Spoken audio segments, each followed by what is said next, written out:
Imagine overcoming life's biggest challenges with a spirit that won't give up, a character that is so strong that every failure is an opportunity for a comeback, and an attitude that is so calm that even chaos seems to submit to it. What does it mean to have a nature that can't be stopped?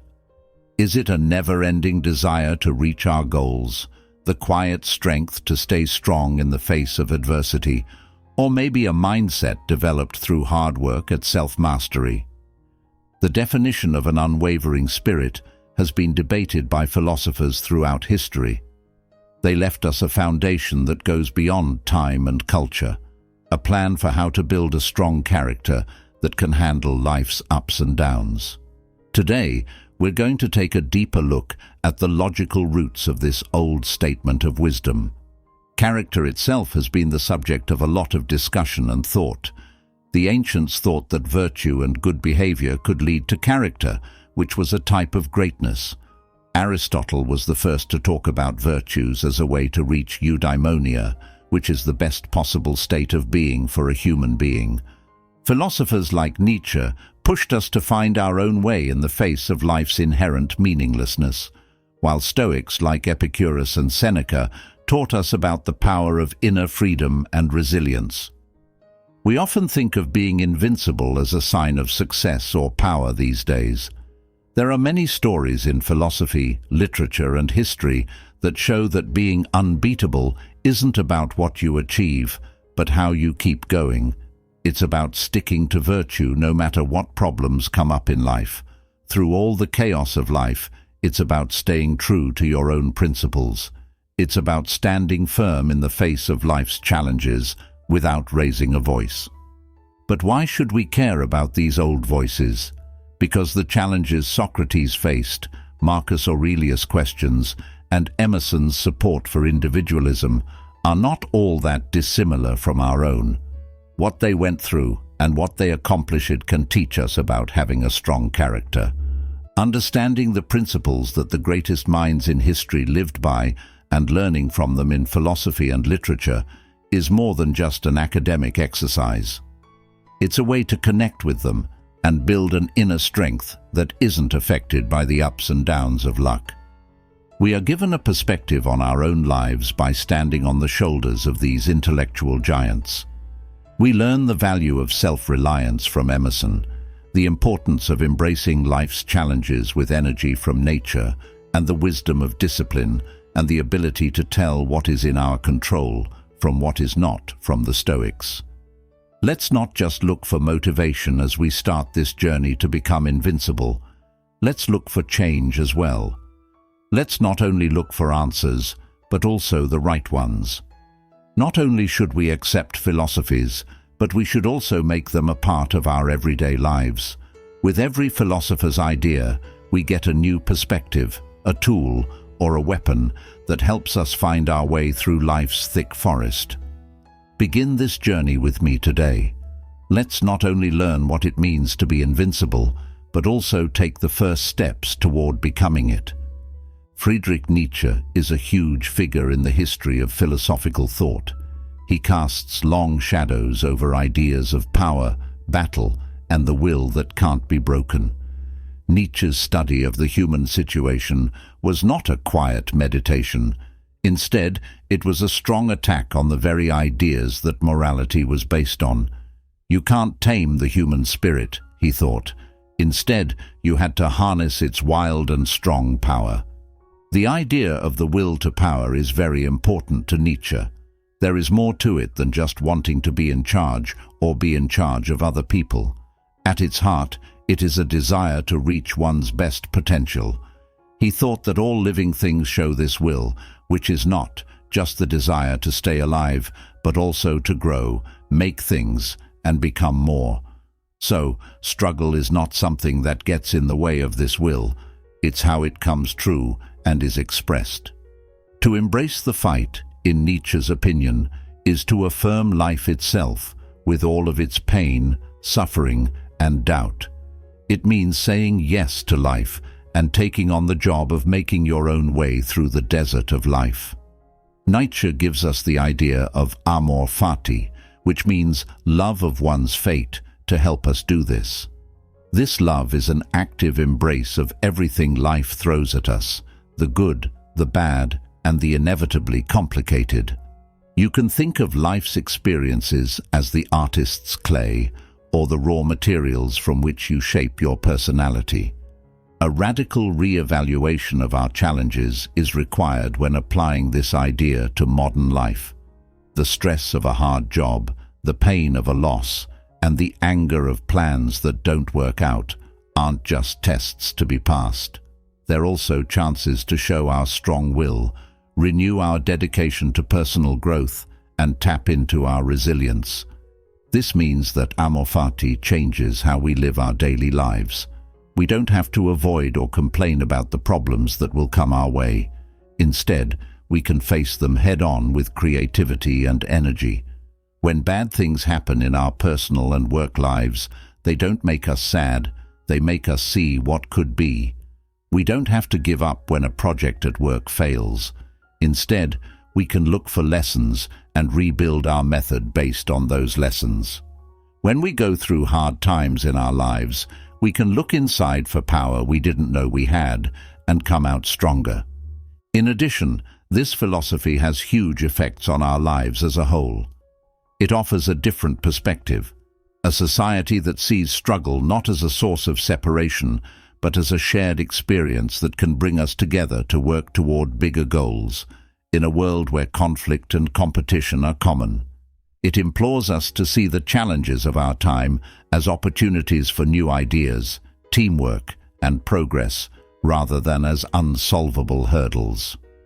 If you live with amor fati, you have a certain kind of optimism. This kind of optimism isn't based on the assumption that life is easy. It's based on the strong belief that we have the power to use our problems to make our lives more important and different. In times of trouble, we are given the chance to show how strong we are, to make our hearts better, and to grow into people who can't be stopped and are always changing. By applying Nietzsche's ideas to our daily lives, we embrace a very strong way of empowering ourselves.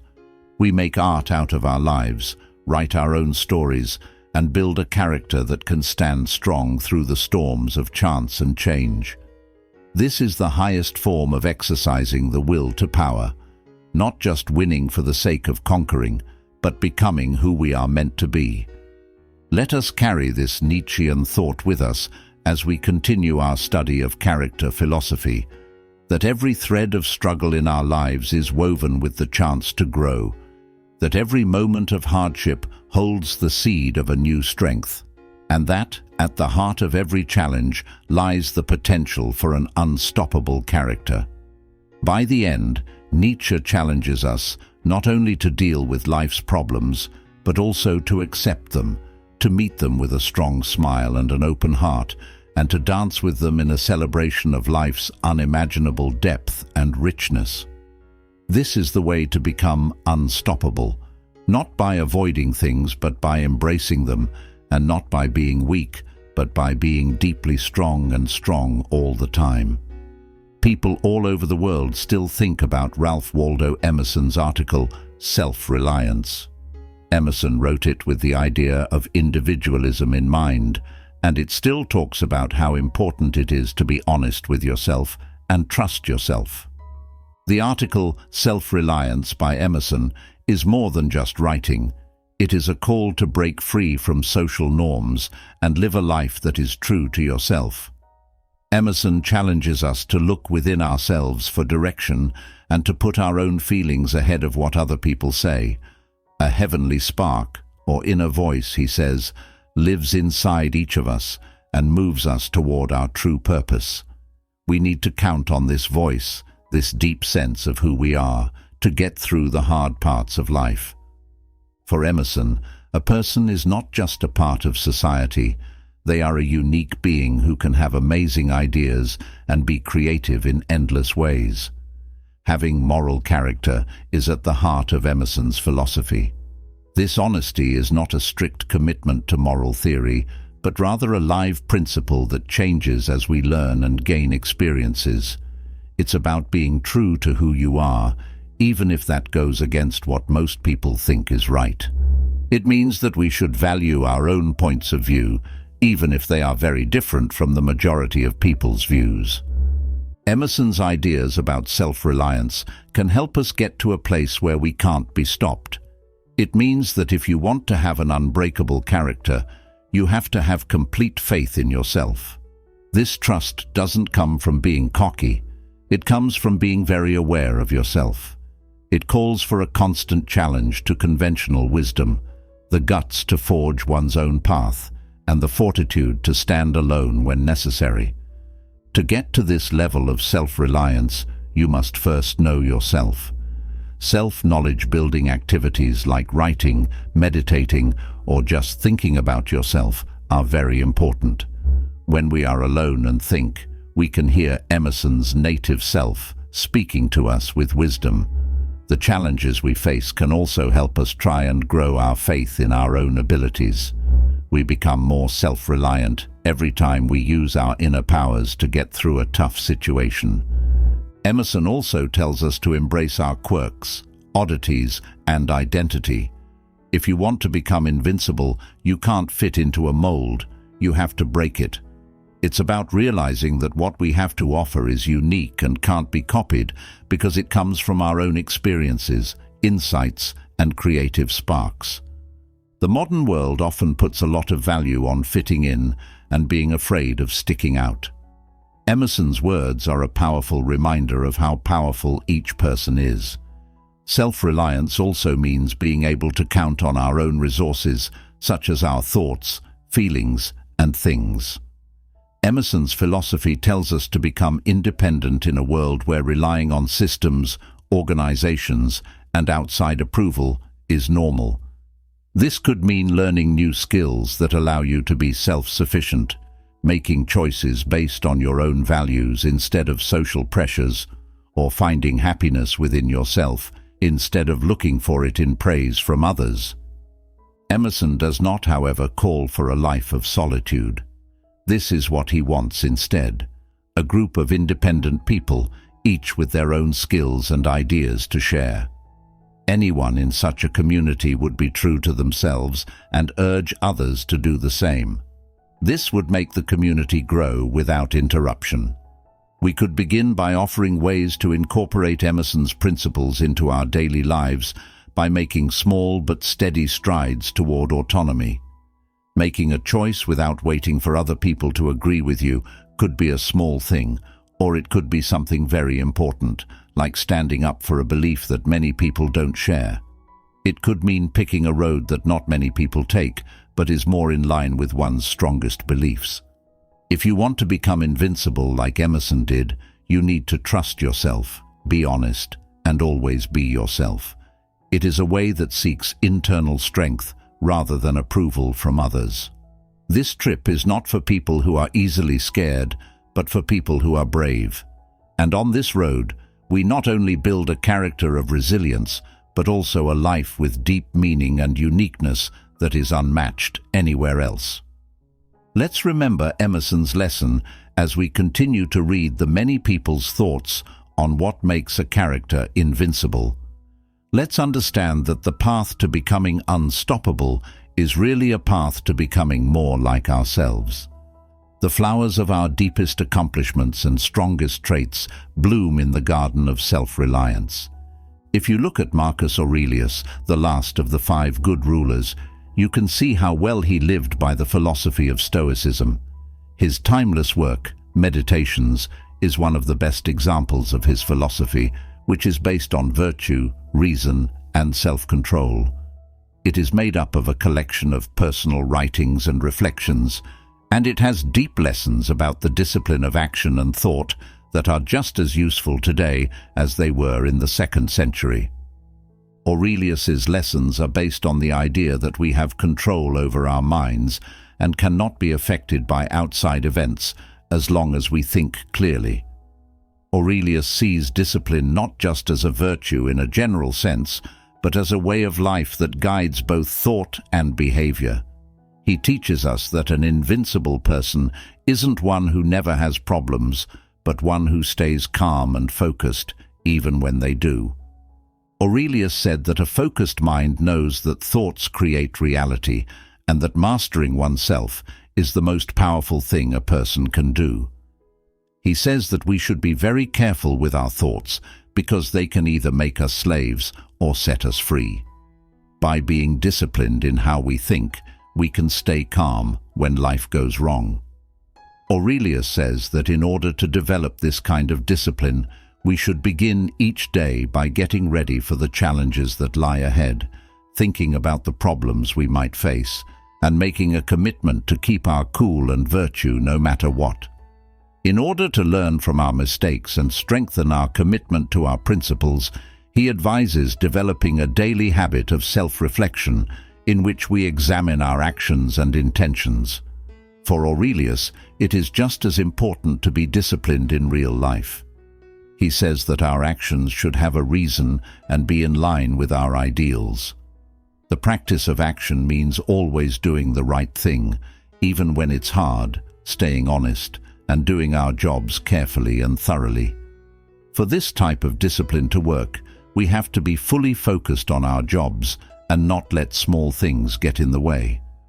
Aurelius says that to build habits that make us unbeatable, we should be clear about what we want to achieve and make sure that our actions are in line with that purpose. To do this, we must be careful in the decisions we make and not let chance or whim guide our actions.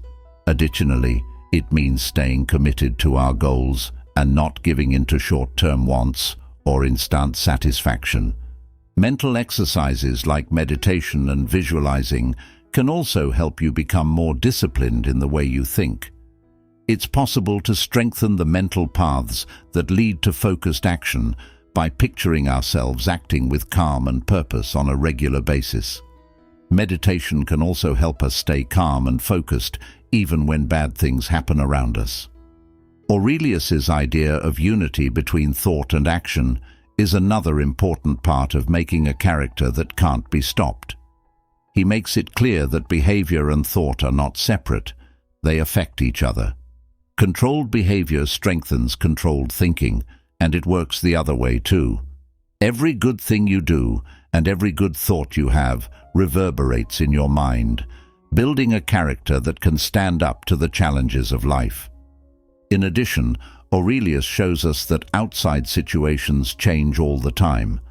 We can keep perspective on our challenges and avoid becoming overcome by them by telling ourselves that everything is transient. A mental toughness that is unaffected by the possibility of failure or the draw of success is ingrained in us by this perspective. We can't be stopped, not because we don't face opposition, but because we stay committed to our goal no matter what. Marcus Aurelius taught that discipline is like an inner fortress.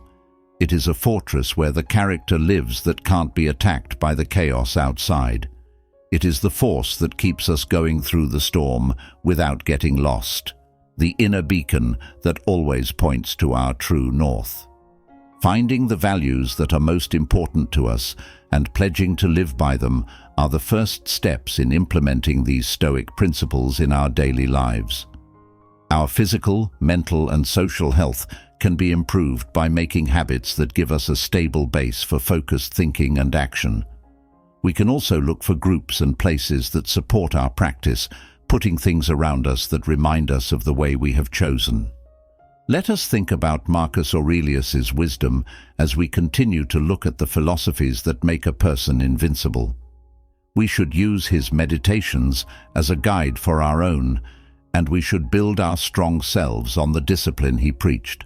Our journey doesn't end here, because each philosopher's view adds something different to the person we're trying to become. We are getting closer to having the unstoppable spirit they fought for as we use their ideas to shape our own lives.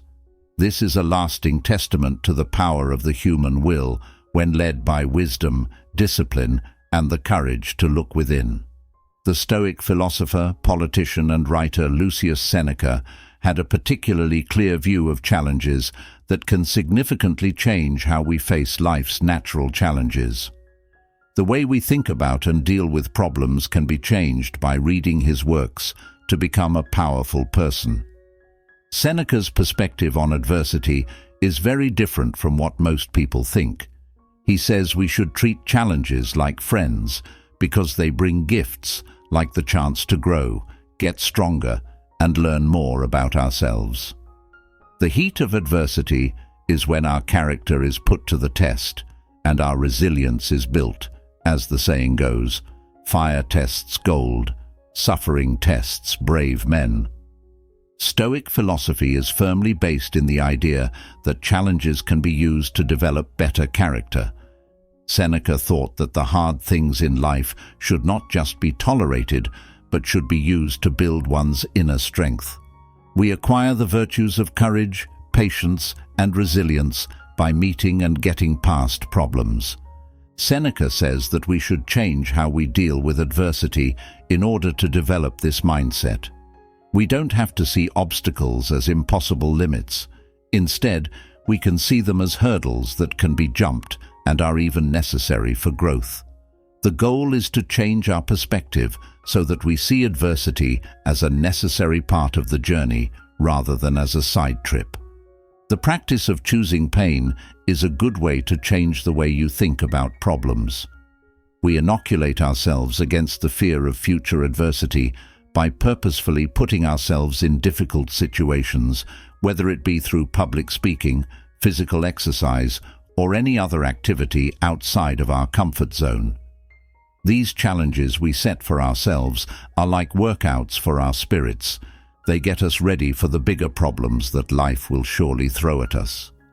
In the face of adversity, Seneca also promotes thought. When we are going through hard times, we don't have to respond right away with anger or hopelessness.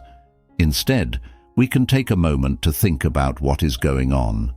As part of this thought, we might ask what virtues we can practice right now, what lessons we can learn, and how we can act in a way that is in line with our greatest values. Seneca says that another way to deal with problems is to learn from people who have been through similar challenges and come out on top. We can get ideas and advice for our own situations by looking at how they overcame adversity and studying their lives. In addition to being a learning activity, this is a way to draw on the power and wisdom of all human experience. Seneca also says that we should have a deep understanding of how temporary life's problems are. We can learn to be patient and strong by realizing that all trials get easier with time. We can keep our cool and keep our problems in perspective by remembering that adversity is not forever. Seneca also suggests actions that can help build a powerful character in addition to these intellectual ideas. Building a network of helpful relationships, for example, can offer both comfort and guidance when you're having a hard time. A healthy lifestyle that includes regular exercise and a well-balanced diet can also increase our physical resilience, which in turn supports our mental and emotional grit. Finally, Seneca's thoughts on adversity tell us to pay attention to what adversity teaches us about our own strengths and weaknesses. Every problem we solve shows how strong we are and how much we can grow. After each challenge, it's important to take some time to think about what we've learned about our skills and flaws, and the endless ways we can grow as people. Adversity is reframed through Seneca's wisdom as a teacher who challenges us to grow rather than as a foe to be feared. Based on how we react, it is a strong force that can either beat us or help us reach new heights. We develop into people with unbreakable spirits and characters that are truly unbeatable as a result of facing and overcoming adversity.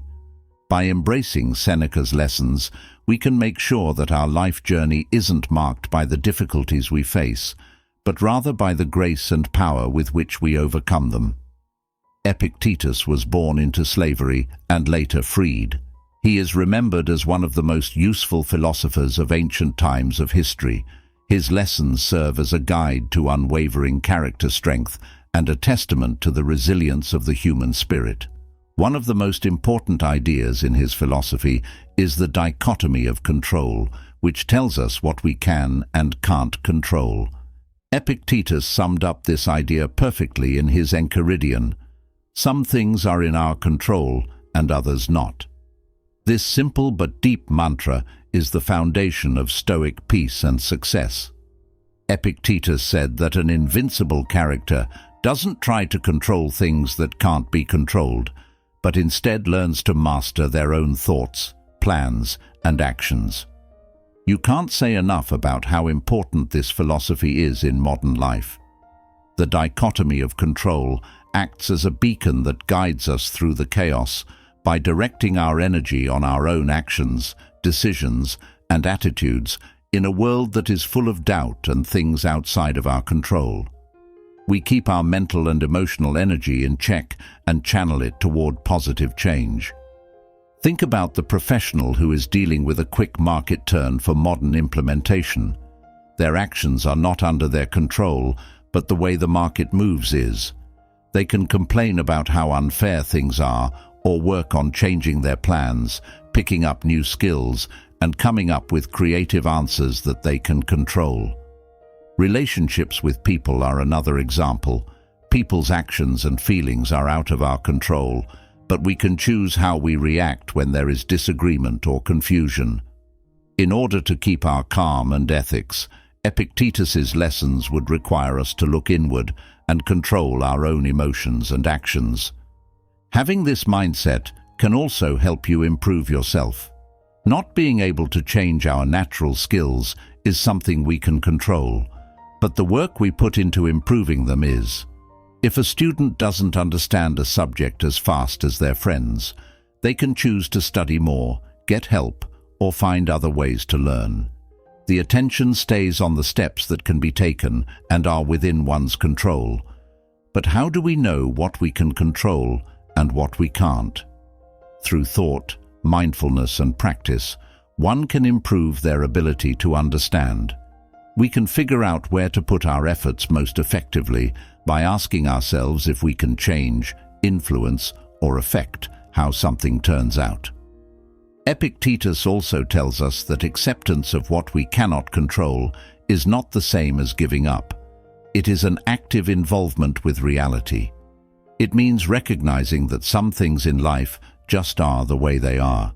This acceptance frees us from the stress of trying to change things that can't be changed and points us in the direction of our own power. One could use daily rituals that strengthen this Stoic frame of mind in their drive to become invincible.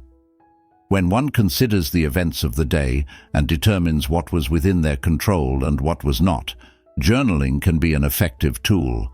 Mindfulness and meditation can also help calm the mind by making you more aware of the difference between pointless worry about things you can't change and useful action you can take control of. Another Stoic exercise that involves mentally preparing for possible challenges is premeditatio malorum. Visualizing problems can help people learn how to deal with them calmly and focus on what they can control instead of letting unexpected events overwhelm them. It is important to embrace challenges as chances to learn and grow in order to further develop one's character in the Epictetus tradition. So instead of avoiding or whining about tough situations, we can see them as chances to show how much control we have over our actions and choices. The strength of our determination is put to the test in the face of adversity, and our ability to control ourselves grows. The dichotomy of control can also serve as a guide in goal setting and time management in our modern lives. Focusing on our own work and making goals that are attainable helps us feel like we've accomplished something and have a purpose. Managing our time shows what's important to us by putting our most valuable resource, time, to work on things we can control and that are in line with our values and goals. It can be beneficial to incorporate Epictetus's philosophy into our daily lives. It has the power to change how we feel about success and loss, how we think about impact, and even who we are. We become masters of our own fate when we give up the idea of control over the huge machinery of the world and work on being in charge of our own will and actions. We become basically invincible, not by making sure that everything outside of us bends to our will, but by adapting to the way things really are and using our will with precision and wisdom. Although we cannot control the wind, we can change the sails. We are on the way to becoming invincible through this change. Epictetus's ideas seem very easy, but they are actually very deep. Instead of calling us to an easy life, they want us to live a life of worthwhile struggle, one in which our true impact is both known and felt. We carry with us the Stoic wisdom that the most powerful thing is how we react to the world around us, how our hearts beat steadily because they know how strong they are, and how our minds are calm because they don't look at the storm but trust that they can handle it. Because of Epictetus's timeless wisdom, we can focus on our actions, have the strength to let go of things we can't control, and understand that the invincible character is formed through the interaction between acceptance and action. We can all start this trip, which leads to freedom and the power that comes from within. Greek philosopher Socrates used his conversations like a surgeon's blade, cutting through the layers of social rules to get to the heart of what it means to be human. His legacy is the Socratic method, a way of arguing and working together that encourages critical thought and brings out underlying assumptions. This method wasn't just for teaching, it was also a tool for the most in-depth forms of self-exploration and self-knowledge, which Socrates thought were the most important things a human could do with their lives. The saying, "Know thyself," was written on the Temple of Apollo at Delphi. Socrates lived by this saying and pushed it very hard. He thought that knowing yourself was the route to wisdom and the basis of a strong character. According to Socrates, a life that had not been examined was not worth living because only through examination could one attain the greatest virtue and lead a life of true happiness and satisfaction. For Socrates, self-knowledge meant more than just thinking about yourself. It meant knowing your place in the universe, your strengths, your weaknesses, your wants, and most importantly, what you don't know. When we admit that we don't know something, we open the way to real understanding. Being deeply aware of oneself in this way leads to self-mastery, because one is less affected by outside factors and more led by knowing their own real nature and ideals. Socratic self-examination means asking ourselves about our views and ideals, looking into where they come from, and seeing how well they hold up. To become invincible, you have to be ready to question deeply held views and be humble enough to admit when you're wrong. Being this self-aware helps you build a strong, flexible, and open to growth personality. Awareness of oneself is not a goal, but a path that never ends.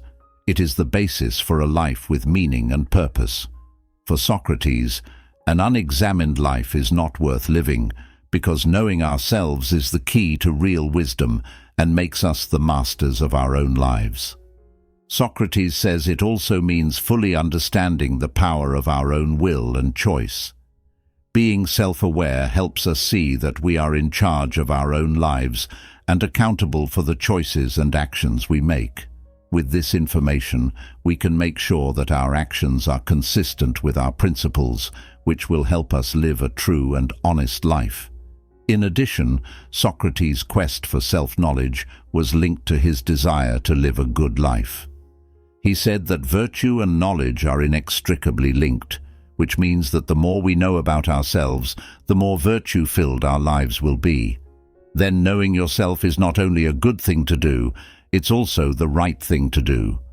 How, then, can we use Socratic self-knowledge to make our lives powerful today? The Socratic method itself tells us something.